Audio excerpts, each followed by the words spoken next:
tres puntos, miércoles 5 de agosto del año 2020, es nuestro programa número 15. O sea, 5 puntos por cada punto. 5 Pues, 5 puntos por cada uno de los ya puntos. ustedes ven, Vladimir llega siempre con sus chistes tan atinados. Yo siempre hablando de la COVID, Vanessa Devi, José Gregorio Yepes, siempre hablando de las negociaciones que no terminan de resolverse, ni de darse, ni de concretarse. Hoy yo pongo la agenda, y como pongo la agenda, empiezo de esta manera, con imágenes. Y tengo la imagen del expresidente, hoy senador de Colombia, Álvaro Uribe Vélez. ¿Por qué traigo esta imagen y por qué lo pongo en agenda? Porque la vida da muchas vueltas, en primer lugar. En segundo lugar, porque quienes se creen intocables, la justicia siempre va a llegar en algún momento. Y creo que este es un mensaje para toda la dirigencia política de América Latina, de Venezuela, de Colombia. Y en mi tierra hay un dicho que no voy a decir porque es un poco fuerte, pero digamos que el que le toque que escuche, vamos a decirlo de esa manera. Mi segundo punto de agenda: presos políticos en la Dirección de Contrainteligencia Militar. No, del SEBIN se ha dicho menos, pero de la DIGESIN se ha informado además por la vía de presos políticos exgerentes de Petróleos de Venezuela, presos políticos militares, que hay coronavirus, hay personas ya con la COVID-19. Señores, ¿qué van a esperar para otorgar medidas? ¿Qué van a esperar para medidas humanitarias, para casa por cárcel o lo que corresponda? Por eso también lo tengo en la agenda. Y mi tercer tema en la agenda es pues lo que permite la impresora. El derrame petrolero que está afectando las costas de Falcón. Realmente delicado. ¿Qué está pasando con las operaciones de nuestra industria petrolera? Eso es algo que nos debería doler a todos, de todos los signos políticos. Lo que pase con PDVSA es problema de todos nosotros y de todos nosotros. Bueno, estos son Aquí están mis esto tres va temas. para 3 programas realmente. Bueno, Cada punto es lo suficientemente denso como para abordarlo en su justa dimensión. Yo quisiera comenzar comentando el primero de ellos, Uribe. el juicio a Uribe, porque desde hace muchos años han habido denuncias claras y contundentes con respecto a la vinculación del expresidente colombiano Álvaro Uribe con la formación de grupos paramilitares en Colombia, y eso no es nuevo, eso viene desde hace muchos años. Y bueno, lo que pasa es que la sociedad colombiana es una sociedad polarizada, así como la sociedad venezolana lo es. En Colombia hay un tema que polariza y es precisamente el nombre, el solo nombre, la sola mención de Álvaro Uribe Vélez. En Colombia hay uribismo y hay también antiuribismo. Sí. Pero del propio uribismo ha salido sectores que luego terminaron siendo antiuribistas, como el caso del expresidente Juan Manuel Santos, que fue su ministro de la Defensa, con quien Chávez dijo que habría guerra si ganaba las elecciones, y resulta que terminó convirtiéndose en el nuevo mejor amigo, cuando en realidad quien iba a hacerlo era Uribe, y después Santos dio una contribución muy importante en el proceso de paz de la propia Colombia, pues dio un paso importante en entenderse con la FARC, a pesar de todo lo que a pesar de todo lo que Pero está en todo sucediendo. caso, ese punto es muy importante, el punto de Colombia, porque nos llega muy de cerca por muchos factores, porque evidentemente pues también hay un sector de la oposición venezolana que ve en Uribe un líder, y eso es un tema para la discusión. Lo dejo ahí con el Ahora, gobierno para que Goyito... es legítimo. Otros ven en Marulanda a también, su líder. Así es. El tema con Uribe es que creo que siendo, digamos, el político más popular de Colombia, sin que pueden quererlo o pueden odiarlo, es un tema que incide en la política venezolana. ¿Por qué? Porque, digamos, el cuestionamiento a Uribe debilita, digamos, todo ese tejido internacional también que cuestiona a Maduro.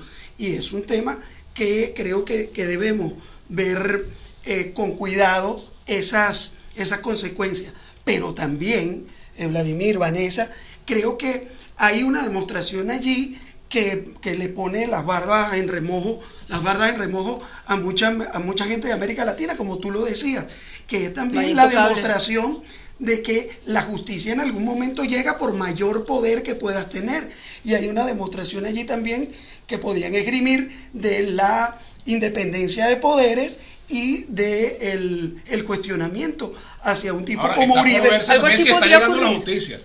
A lo mejor no hay que ver. Pero algo así podría ocurrir en Venezuela, les pregunto a ambos. Algo así podría ocurrir en Venezuela ahora. Pero ahorita podría ocurrir. Podría ocurrir, o sea, como lo ha dicho perfectamente Goyo, eso es algo de lo que nadie puede estar exento. O sea, nadie debería, si hubiese separación de poder. Mira, porque yo recuerdo el caso Mugabe en Zimbabue, pasó más o menos lo mismo. Es decir, si al caso vamos, pues nadie va a estar exento. Pinochet, por ejemplo, ¿verdad? O el caso Lula en Brasil, o el caso Carlos Andrés Pérez. O sea, hay muchos casos que demuestran que justamente que por mañana eso, un presidente por eso puede traje estar en Uribe. una situación. Bueno, Claro, justamente yo creo por que eso traje Uribe, porque porque no hay quitarle intocables. peso lo que significa esto para la situación interna de Colombia, perdóname, Claro. digo yo, por lo que eso implica desde el punto de vista del proceso de paz. O sea, a Uribe se le acusa de formar grupos paramilitares y de compra de testigos en los juicios precisamente donde se le está acusando por esta actividad. Y bueno, por supuesto también hubo una lucha armada, pero evidentemente los únicos grupos armados en Colombia no eran los grupos de la izquierda, guerrilla. pues. Pero además, el otro tema es que Uribe se convirtió en el referente de la ultraderecha en América Latina, y eso no se puede dejar por fuera. Claro, y es precisamente por eso que lo están enjuiciando. El gobierno venezolano, o sea, desde Miraflores, se dice que es por un tema menor. No, yo no creo que sea un tema menor que el tipo que a Uribe lo estén juzgando por ir a comprar testigos que debilitaran la posición de el tema de la autodefensa y de la acción de ellos como agentes beligerantes dentro del conflicto colombiano, porque además esa fue la bandera de Uribe para llegar a ser presidente. Luego derrotó un referéndum por la paz también con eso. Se convirtió en la figura central de la campaña contra el acuerdo de paz. Y hoy que sea ese el tema que lo lleva a estar preso en su residencia es muy importante y es relevante para, digamos, la propuesta de paz que tiene que darse en toda América Latina. Y agregándole además que está preso en medio del gobierno de su correligionario. Claro, sí. Por eso preguntaba, ¿algo así sería así posible aquí? Mira, las he visto más feas y se han casado, como dice el dicho. Por Los favor. he visto más feos y se han casado también. Por favor, sí, ni pero más, es el refrán. pero sinceramente. Es un refrán. Paso con el otro tema. Se puede masculinizar o feminizar como tú quieras. Quiero que pasemos al otro tema, que es el de la Dirección de Contrainteligencia Militar Vanessa, y los presos políticos. No, porque yo puse tres temas en agenda. Muy bien, pero no sé si agotamos ya el de Colombia, te lo votamos. Bueno, supongo que este tema no les parece relevante. Pero ¿cómo no me va a parecer si todos los días, Vanessa? Sí, mira, justamente como defensor de derechos humanos. Y además eres defensor de derechos humanos, te lo reconozco. Diariamente a los presos políticos. Sí. Y tú lo sabes, Vanessa, que acá en contrapunto también lo llevamos el caso de los presos políticos. Justamente, toquémoslo ahora. Ayer entrevisté a la señora Iracara Chirino, que es cuñada de Argeli Chirino, la hermana. De Argeli Torrealba. Está, digamos, detenida en la DGCINC y que ha sido un caso que se ha conocido de acuerdo a lo que se ha dicho, pues que podría tener el COVID-19, en fin. Lo que pasa es que su familia falta, dice que sí. Lo dice, pero la falta de transparencia en Venezuela es tal que no sabemos con certeza qué es lo que está pasando, ¿verdad? Ese es uno de los problemas. Señor. Pero sí, el hecho de lo que decía la señora Iracara, que, bueno, si hay funcionarios que tienen... Dice que hay funcionarios también positivos para COVID. Pues entonces, bueno, eso es muy grave por el tema de los detenidos. Y bueno... Ellos no han recibido visita en 4 meses. Y allí hay... ¿Cómo entró la COVID? Entonces la COVID evidentemente entró por funcionarios que son los que están allí. Además hay la denuncia o digamos la información extraoficial de 2 generales o gente de alto rango que están bien diagnosticados con COVID, que están vinculados con el trabajo dentro de la DGCINC. Pero lo más complicado de esa denuncia es que no están siendo atendidos, según lo denuncian los propios presos políticos, lo están atendiendo por teléfono. Es decir, hay una enfermera que es la que los medio ve y atiende por teléfono. Y eso es muy complicado. Realmente muy delicado. Además, ahí hay 500 reclusos, ¿no? Ahí hay 500 presos políticos que su vida está en peligro. Uno puede estar de acuerdo o no estar de acuerdo es que no tiene que ver las con posiciones eso, que ellos puedan tener, pero justamente por eso que estás diciendo, Vanessa, es nuestra posición en defensa de los derechos humanos de quienes estén allí. Y no puede tener que ver, y es algo que también quisiera plantear, pareciera que hay unos presos políticos que sí se defienden y otros presos políticos que no se defienden. La postura... No lo digo por ustedes, porque hay personas que consideran que si el preso político es un preso político chavista o madurista, entonces sí lo defiende, o al revés, si es un preso político ultra opositor a Maduro, entonces sí lo defienden. No tiene que haber diferencia. Y justamente por eso traje el tema también. Presos políticos y las medidas que se deberían otorgar, que no es la primera vez que lo hemos conversado. Estamos en una situación excepcional, ¿verdad? Se necesitan medidas excepcionales. Medidas excepcionales son darles beneficios a estos presos, a los presos políticos. Ahora, el problema central, hay que dar los beneficios. El problema central de todo esto es que no haya presos quizás políticos. La absoluta mayoría, exactamente, la absoluta mayoría de esos presos, lo mejor hay algunos con razones. Bueno, obviamente, si usted participa en una conspiración militar, no espere no estar preso. Claro. En primer lugar. Si pierde, el que pierde allí, paga. En ese sentido. Sabe que va a estar preso, ¿verdad? Ahora, si tú eres un activista social o tú hiciste una denuncia. Porque está preso Nismer Evans, porque está preso Nismer Evans, Vladimir. Por delito de opinión. Bueno, esas cosas no son distintas a por estar, favor, por ejemplo, eso es terrible. a estar involucrado en una conspiración de orden militar, por ejemplo. Porque o que se diga que estás involucrado. O que participaste efectivamente. O sea, la gente que estuvo presa en los años 60 participaron en la lucha armada. Pero aquí puedes decir cualquier cosa de cualquier también, persona. pero en cualquier momento se puede decir a lo que voy. Grave. A lo que voy es que hay acciones políticas que te pueden llevar a la cárcel y tú sabes que te pueden llevar. Claro. Y tú asumes el riesgo, bueno, y asumes. Tú estás justificando entonces yo no lo que estoy está justificando, pasando. me estoy colocando en el. Por ejemplo, si yo decido alzarme en armas mañana, yo sé que mañana yo puedo estar preso.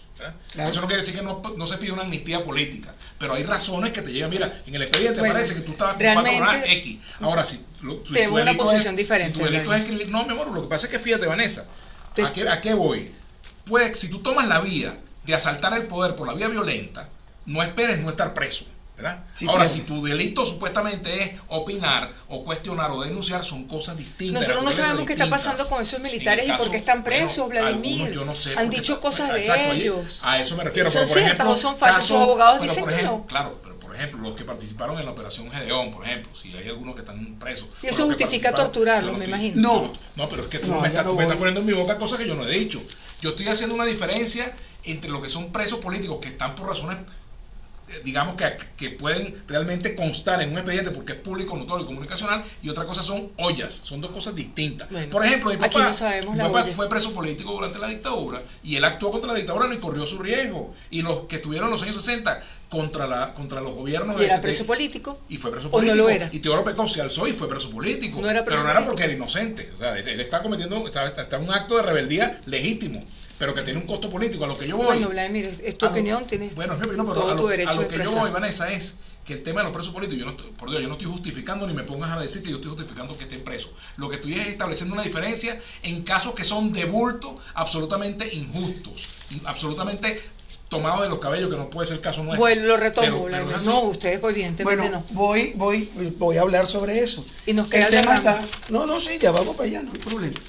El tema con los presos políticos es, yo comparto el tema de que hay que tratar de manera digna y ajustado a derecho y que se respeten cada uno de los procedimientos que establece la ley para establecer el juicio o, digamos, las sanciones que tengan a las que tengan lugar. Lo que no puede pasar, ¿no? Y está sucediendo, es que sean, como tú los llamas, presos políticos de bulto o presos políticos que hayan violado alguna normativa legal. No hay un Estado de Derecho que siga los procedimientos que son. Y allí ese es el primero de los derechos que se están violando, el debido proceso. Pero además las condiciones en que cada uno de esos presos políticos está allí. O sea, además, los juicios están parados, por ejemplo. Hay gente que ni juicio tiene. Entonces, ¿de qué hablamos, Vladimir? Es que yo no estoy justificando eso, por Dios. Si más bien de las cosas que hemos reclamado siempre es el debido proceso. Ahora, no es lo mismo, ¿verdad? Una persona que, por ejemplo, el caso de Colombia, no es lo mismo un activista campesino, ¿verdad? Que un guerrillero. Son casos distintos, de naturaleza distinta, y ameritan un tratamiento distinto. Ahora, si tú me preguntas, pero está bien, qué bueno que no estamos de acuerdo.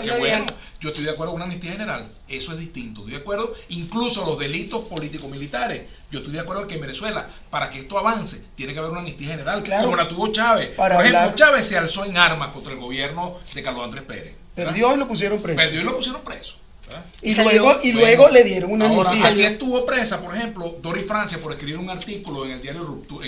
Bueno, la podemos comparar con Inmerevas. Seguramente más de uno que está escuchando esto dirá, no, sí, es lo mismo. A lo que yo me refiero, o sea, que una cosa es distinto, que tú te alces en armas y otra cosa es que tú escribes un artículo y te metan preso, o un periodista lo metan preso porque está cubriendo la información. Vladimir, está bien, es tu opinión, no tenemos por qué coincidir. Bueno, no tenemos por qué coincidir. Gracias a Dios no estamos condenados al consenso. Hablemos del derrame petrolero. Pero concluimos el punto de los presos políticos. Bueno, es que el tiempo no nos va a dar para más y tenemos esto y este tema sigue. Vale. El tema no sé si hemos concluido. El tema del derrame. Terminemos con lo de los presos políticos. Porque hay varias cosas que decir allí. En primer lugar, esa categoría que utiliza el gobierno de políticos presos es absolutamente inaceptable, ¿verdad? Inaceptable porque eso, digamos, va incluso contra la propia historia de muchos de los que están en el gobierno, que en su pasado fueron presos políticos, o son hijos, o son familiares, o son compañeros de presos políticos. En primer lugar, eso es importante decirlo. O son huérfanos de presos políticos. Lo otro que tiene que haber, la ausencia de instituciones que controlen esta situación. Porque ¿cuál es el tema? Tú no tienes unos diputados que pueden ingresar a los calabozos de la DGCIN o del SEBIN para ver el estado de los presos, como lo hice yo en la Cuarta República. Entendemos que el Partido Comunista intentó ingresar y no lo dejaron. Y no reclamaron. En el caso de Argeni y Alfredo. No dijeron nada. No reclamaron. No reclamaron como se tenía que reclamar. Claro. Como se esperaba de un diputado o de un dirigente del PCB. Ese es un punto, por ejemplo, pero también una vez más nombro la Defensoría del Pueblo y la Fiscalía. O sea, ¿qué papel cumplen, verdad, en todo esto? Y lo otro es, están las normativas militares por encima de las normativas sanitarias. Otro punto que hay que discutir. Que ese tema... Es que no lo hemos agotado, por eso digo que el tema no claro, lo hemos agotado. Por eso no creo que es importante. Tampoco. No. Habrá muchas cosas que decir, porque también yo creo que, amén de todas las consideraciones políticas y de las divisiones que la gente pudiera terminar haciendo sobre la categorización de quienes están allí hay seres humanos a los cuales hay que respetarles. ¿Me explico? Y que deberían dolerle a todo el mundo, José Gregorio, por igual. Por supuesto. Independientemente de que no pensemos igual. A eso es lo que me refiero y por eso levanto la voz en ese sentido. Las condiciones en que están las personas que están presas en este momento y además con la pandemia son de verdad inaceptables. Los presos comunes. Y los presos comunes, y si quieres vamos para allá, porque también nos quedamos solo los presos políticos, porque también los que están en Tocodón, en todas las demás cárceles, también hay que ocuparse de eso. Y tratamiento, todo eso. Y además las medidas sanitarias. Voy con el derrame. Antes de que el yugo del tiempo se acabe, se suponía que yo ponía la agenda. El derrame petrolero. Sí, como estamos de 15, ella pone la agenda.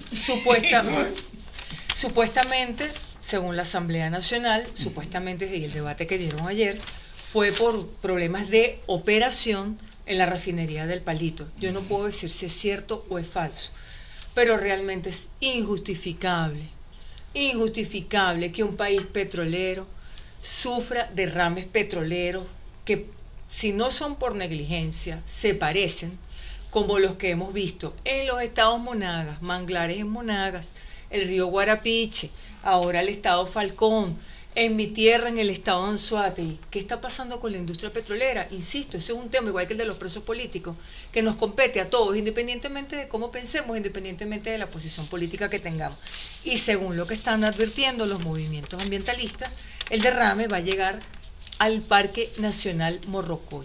Wow. Si eso tampoco le duele a quien le debe doler, tú se la tienes dedicada a la Defensoría del Pueblo y tienes razón. Pero además y te acompaño. También. Y te acompaño, pero yo se la dedico al Ministerio Ecosocialismo, Ambiente, sí, como se llame, ocúpese de lo que se tiene que ocupar. Guarda parques enfermos, realmente en una situación deplorable, según lo denuncia el Sindicato de Trabajadores de Imparque. Y ahora situaciones como esta. La fauna silvestre, no voy a volver con lo mismo, sé que estoy fastidiosa con lo que ha pasado con los jaguares. Pero ¿qué pasa? ¿Dónde está el ministerio? No, allí, además del tema ambiental, yo vuelvo con mi deformación de periodista del mundo de la economía. Tenemos una industria petrolera que no está dando respuesta a las necesidades que tenemos y además tenemos un grave problema con el tema de suministro de gasolina. Deserción de personal, gente que se está yendo por los bajos salarios. No, pero además no hay con quién reactivarlo. Entonces ahí no hay con quién reactivarlo. Uno de los graves problemas que tenemos es también de talento humano, porque además los que nos quedan acá están mal pagados y además... Y nos engañaron, les ofrecieron que les iban a mejorar. Pero además están reventados. El que puede trabajar está reventado también porque tiene que multiplicarse. Y es allí un tema que tenemos que abordar como sociedad. Pero además quien administra la industria petrolera tiene el deber de resolver eso. O sea, tiene la tarea, el deber y el compromiso de terminar de resolver eso, porque tenemos un grave problema de gasolina en el interior. Ya volvimos a la normalidad, normal que teníamos antes de la cola de 3 y 4 días, ¿no? Caracas siempre es la tacita de plata. Entonces, no es solamente el problema ambiental, que ya bien es grave, pero es la gravedad del problema en PDVSA para terminar de resolver esto. A este espacio se le acabó por el día de hoy. Así que bueno, el resto de la gasolina la ponen ustedes con los otros puntos que dejamos pendientes. Así que gracias por habernos acompañado en Con 3 Puntos con Pollito, Vanessa y este servidor. Será entonces hasta el lunes. Hasta el lunes.